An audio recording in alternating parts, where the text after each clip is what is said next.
प्यारे देशवासियों, नमस्कार। कल सरकार ने कुछ शब्द घोषित किए हैं, असंसदीय शब्द। मतलब असंसदीय का मतलब ये हो गया कि जो संसद के लायक नहीं है, संसद के मतलब जो शिष्टाचार संसद में होता है उनके खिलाफ है वो। ठीक है, बहुत अच्छी बात है। अगर प्रधानमंत्री महोदय ने या उनकी सरकार ने ऐसे शब्दों को चुना है जो गलत हैं, उन्हें नहीं बोलना चाहिए, तो ये बहुत अच्छी बात है। लेकिन मैं बहुत बड़ा एक सवाल यहाँ प्रधानमंत्री महोदय से करना चाहूँगा। असंसदीय शब्द बोला उनको, असंसदीय शब्द। 1500 शब्दों की सूची है ऐसी, और 1500 शब्द में ऐसे हैं जैसे कि जुमलेबाजी, या किसी को चांडाल चौकड़ी, झूठ बोलने वाला, झूठा, मतलब इस किस्म के हैं। बहुत सारे शब्द हैं, 1500 शब्द हैं वो।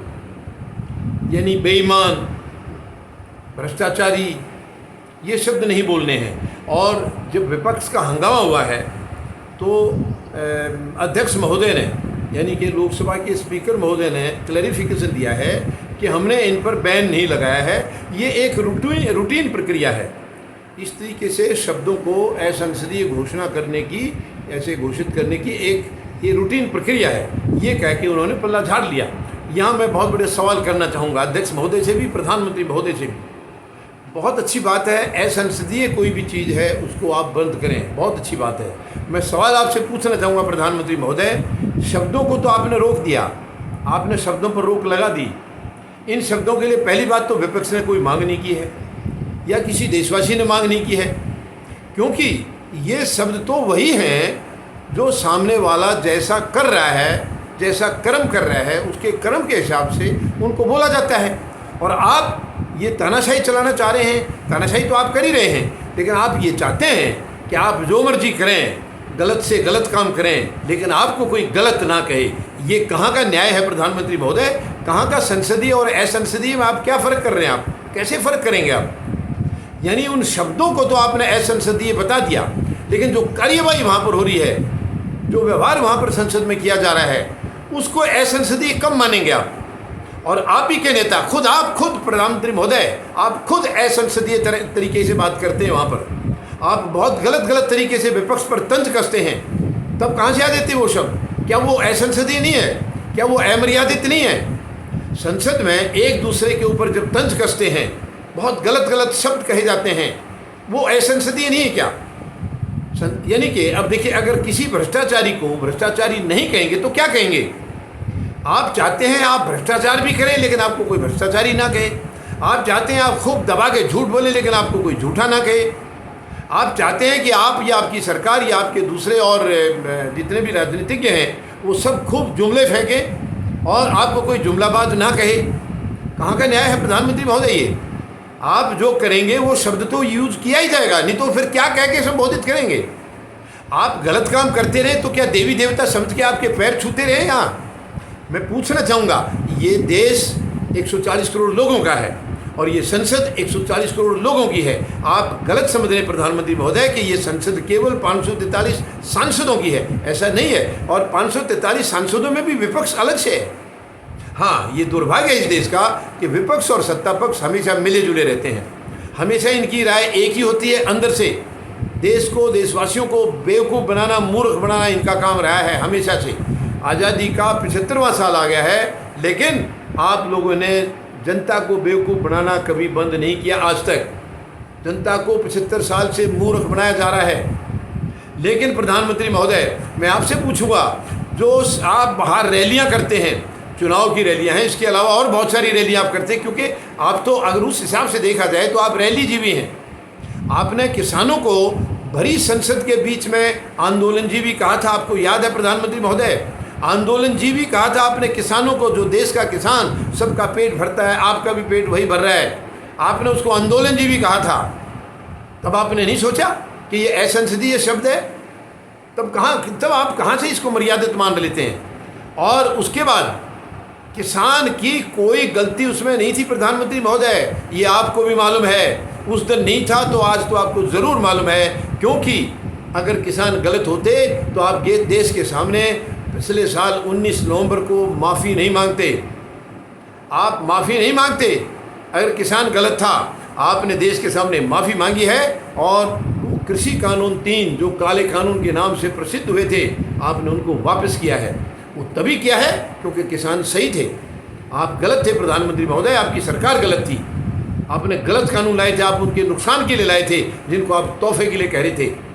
तो तब उनको क्या क्या नहीं कहा गया, उनको खालिस्तानी कहा गया, उनको पाकिस्तानी कहा गया, क्या नहीं कहा है उनको।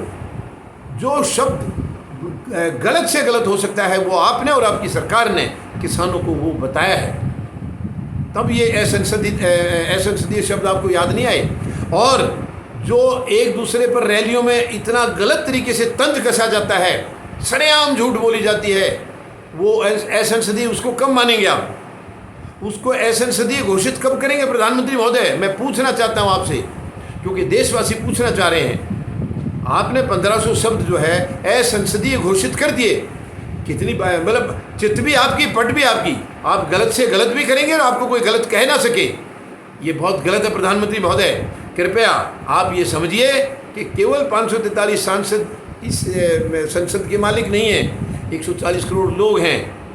ये अलग बात है कि आजकल आप ईवीएम मशीन से वहाँ पर पहुँच रहे हैं, वरना ये तो देश की जनता का अधिकार है किसको भेजना और किसको नहीं भेजना, किसको कब खारिज करना है, किसको कब मंजूर करना है। ये देश की जनता का काम है। मगर आपने वो भी जनता का अधिकार छीन के ईवीएम मशीन को दे दिया है। यही वजह है कि आज आप तानाशाही चला रहे हैं, अपनी मनमानी चला रहे हैं, वरना आप मनमानी चलाने की हिम्मत नहीं कर पाते। इससे पहले मैं ये नहीं कह रहा हूँ कि ईवीएम मशीन का पहले भी इस्तेमाल हुआ है, पिछली सरकार ने भी किया है, लेकिन इतनी बड़ी तानाशाही कभी किसी सरकार ने नहीं दिखाई।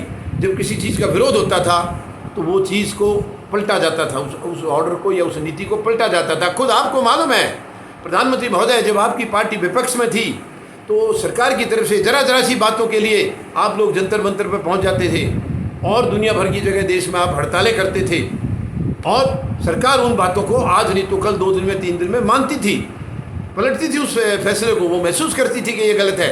लेकिन आप प्योर तानाशाही चला रहे हैं। आप मानते ही नहीं है कि देश में कोई कानून नाम की कोई चीज़ है, या देश में संविधान है भी, कहीं एग्जिस्ट कर रहा है कि नहीं, देश में प्रजातंत्र है कि नहीं। आप इन चीज़ को मानते नहीं, आप टोटल तानाशाही चला रहे हैं, और आपको तानाशाह कोई कह ही नहीं सकता। कहाँ का न्याय है ये? तानाशाह को अगर तानाशाह नहीं कहेंगे तो क्या कहेंगे? ये बहुत गलत बात है प्रधानमंत्री महोदय। आप देश को गुलाम मत बनाइए, ये देश गुलाम नहीं है आपका, आप नौकर हैं देश के। ये वैसे भी हमारा जो इतिहास रहा है कि जो सरकार या जो प्रतिनिधि चुन के जाते हैं वो जनता के सेवक होते हैं, और आपने तो खुद अपने मुंह से कहा भी है, प्रधान सेवक कहा आपने आपको। क्या वो बेवकूफ़ बनाने के लिए था? क्या वो एक जुमला था कि आप अपने आप को प्रधान सेवक मानते थे? केवल जुमला था प्रधानमंत्री महोदय? अब बताइए साफ साफ, क्या आप सेवक नहीं हैं? तो फिर आप तानाशाह क्यों बन रहे हैं? और तानाशाह बन रहे हैं तो आपको तानाशाह नहीं कहेंगे तो क्या कहेंगे? एक तानाशाह को तानाशाह कहा जाएगा, भ्रष्टाचार करने वाले को भ्रष्टाचारी कहा जाएगा, झूठ बोलने वाले को झूठा कहा जाएगा, जुमलेबाज कहा जाएगा। तो और क्या कहेंगे फिर?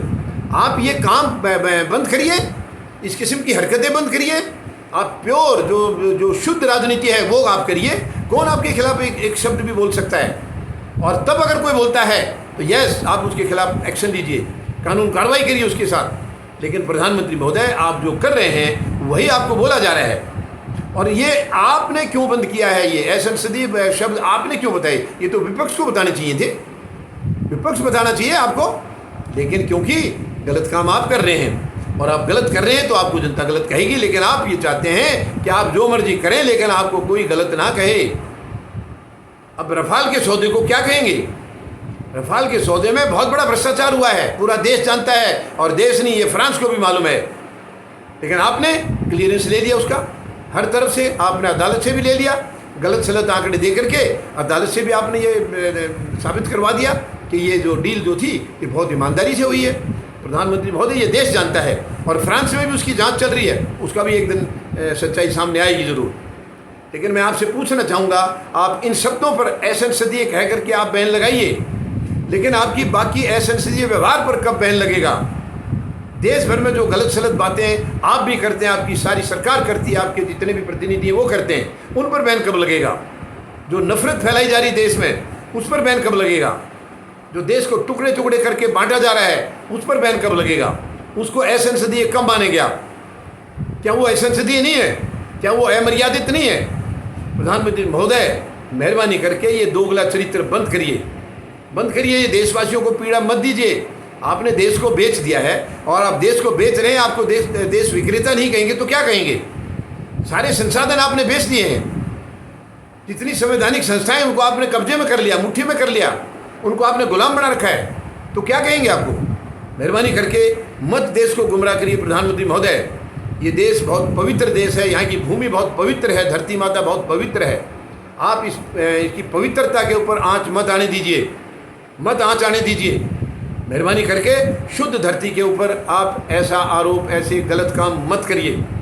धरती माता को याद करिए, पवित्र धरती माता है और ये उनकी धरती है जो हमारे कल को सुरक्षित करने के लिए अपने आज को मिटा गए थे। वो महान शहीद जिनकी वजह से अंग्रेज यहाँ से गए हैं। लेकिन अफसोस कि जो अंग्रेज गए हैं वो गोरे थे और आज उनकी जगह काले अंग्रेज आ गए हैं। फ़र्क इतना ही है, बाकी कोई फ़र्क नहीं है। उनसे कहीं ज़्यादा उन्होंने जो अत्याचार किए हैं उनको शायद जनता भूल गई है, लेकिन आप जो अत्याचार कर रहे हैं वो कभी भी भूलने लायक नहीं है। आज गरीब को आप जो सता रहे हैं, गरीब को आप जो पीड़ा दे रहे हैं, वो गरीब कभी नहीं भूलेगा, कभी नहीं भूलेगा प्रधानमंत्री महोदय। वो हमेशा याद रखेगा और जिस दिन ईवीएम मशीन हट जाएगी आपको सबक भी देगा। बिना ईवीएम हटे आपको सबक दिया जाना मुश्किल है, ये देशवासी जान चुके हैं, पहचान चुके हैं, क्योंकि आपने सब कुछ अपनी तानाशाही अपनी मुट्ठी में कर रखी है, सारी संवैधानिक संस्थाएं मुट्ठी में कर रखी हैं। लेकिन कभी अच्छा समय भी आएगा प्रधानमंत्री महोदय। पाप का घड़ा हमेशा भरता है, भरता है, जरूर भरता है, आज नहीं तो कल भरेगा। उस दिन आप याद करेंगे इन देशवासियों को कि आपने इनके साथ क्या सलूक किया था और आपने ठीक उसी का बदला लिया है। आप मेहरबानी करके जो जिस तरीके के भाषण करके दूसरी सरकारों के खिलाफ आप सत्ता में आए थे, याद करिए एक बार उनको प्रधानमंत्री महोदय, याद करिए उनको, फिर अपने अंदर झांकिए। आपने कितना दर्द दिया है जनता को, जनता भूल नहीं सकती है। धन्यवाद। जय जवान, जय किसान, जय हिंद।